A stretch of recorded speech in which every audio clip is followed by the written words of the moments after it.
Bem, turma, nós vamos comentar hoje um pouquinho sobre o capítulo 2. O que gera valor a uma determinada mercadoria?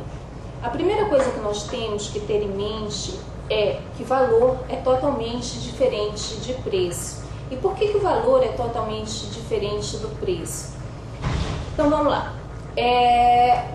O que atribui valor a uma mercadoria? Há duas escolas de pensamento econômico.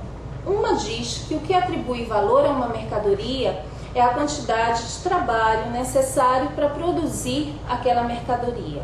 E a outra corrente do pensamento econômico diz que o que atribui valor a uma mercadoria é a utilidade que ela tem para cada indivíduo. Mas vamos lá. O que realmente atribui valor a uma mercadoria? O que atribui valor a uma mercadoria é a quantidade de trabalho necessário para produzi-la. Que quantidade de trabalho é essa? Trabalho passado, o trabalho que foi utilizado para transformar a natureza em insumos produtivos, em todos os recursos que você vai utilizar para a produção, e a quantidade de trabalho presente, ou seja, o trabalhador ali no ato da produção, inserido no processo produtivo como um todo. Então, o que gera trabalho a uma mercadoria é a quantidade de trabalho, tanto passado quanto presente. Tá, e o que seria a mais-valia? Então, vamos começar a fazer uma divisão. A primeira divisão que nós vamos fazer é o seguinte: eu tenho que sair da esfera da circulação de mercadorias e de moeda e entrar na esfera da produção. Dentro da esfera da produção, eu vou fazer a minha segunda divisão. A divisão entre o tempo de trabalho necessário para produzir toda aquela mercadoria que satisfaça as minhas necessidades mais básicas e o tempo de trabalho excedente. Então nós fizemos duas divisões.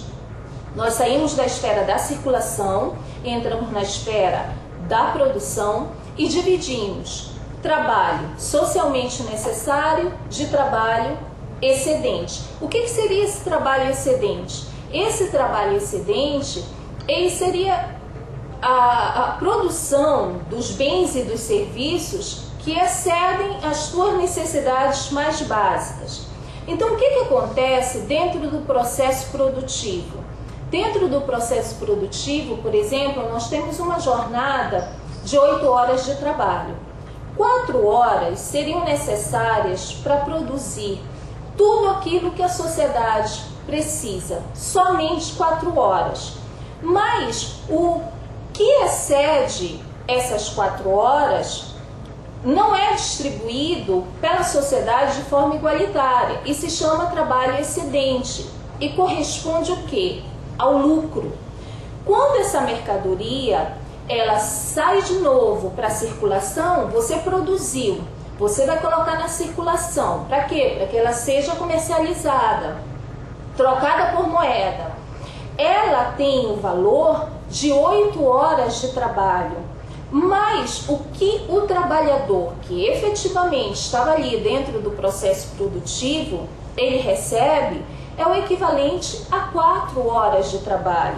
Então, olha só, aquilo que nós falamos no primeiro capítulo, né, sobre a base produtiva. Como é que a sociedade se organiza para produzir bens e serviços? Como é que ela se organiza para produzir essa riqueza? Que tecnologia ela utiliza? E tecnologia não é só máquina e equipamento. Tecnologia também é processo de produção, é um processo gerencial.